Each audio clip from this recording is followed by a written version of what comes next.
Let's first learn about why data structures matter. Swiggy processes 500,000 orders every single day. Imagine you're hungry. You open the app and you're waiting for restaurants near you to load. Without the right data structure, that search checks every single restaurant in the city one by one. 5 seconds of spinning, waiting, frustration building. With the right data structure, the same search happens in 50 milliseconds. You don't even notice.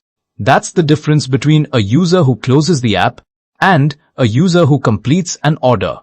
This isn't about theory. This is about whether your code works at scale. And choosing the right data structure is what makes systems 100 times faster. Let's see exactly how that happens. Without efficient structures, increasing demand leads to rapidly escalating response times, causing systems to fail under load.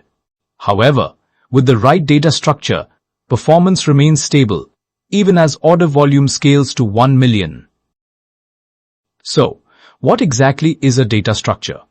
Think of it like your code's organization system. Just as a sorted kitchen helps you find a tool instantly, the right structure makes your program run faster. We will explore 4 core types, starting with arrays, the numbered shelves of data. You know exactly where item number 7 is, so accessing it is instant. This is what we call constant time, or O of 1. Access, meaning the time it takes doesn't depend on how large the array is. But if you want to find something without knowing its position, you have to check every single shelf. This is linear time, or O of n, access, where the time taken grows proportionally with the size of the array, requiring more checks for larger datasets. Hash maps are like labeled bins.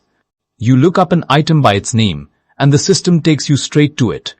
This O of 1 lookup efficiency comes from a process called hashing, which directly calculates an item's storage location from its key. No searching required. This consistency in O of 1 lookup makes hash maps ideal for quick data retrieval, irrespective of the total number of items stored. Trees are like hierarchies. Everything is sorted and structured. Finding what you need means following a clear path, not scanning everything. This logarithmic time, or O of log n, search efficiency comes from quickly narrowing down the possibilities with each comparison, making it highly scalable for large, sorted datasets. And queues are like lines at a store. First person in is the first person served.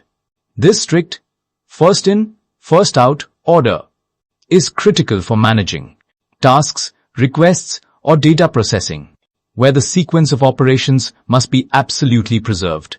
Each structure exists because different problems need different speeds for different operations.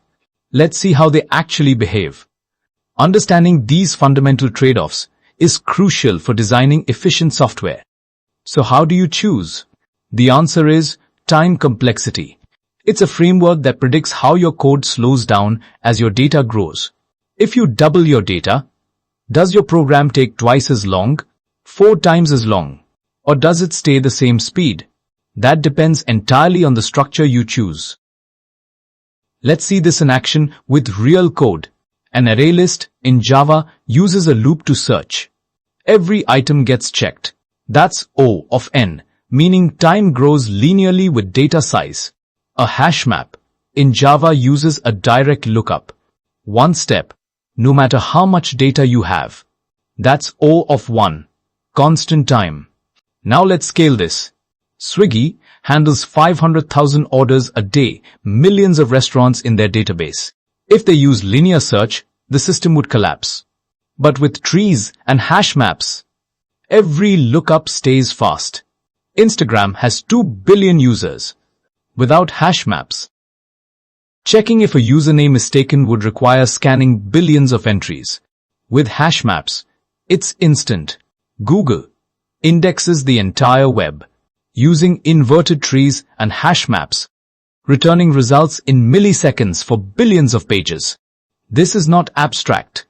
This is the difference between apps that scale and apps that fail. And mastering these structures means you can build systems that handle real-world scale. That's what we teach in our Data Structures course on Coursera.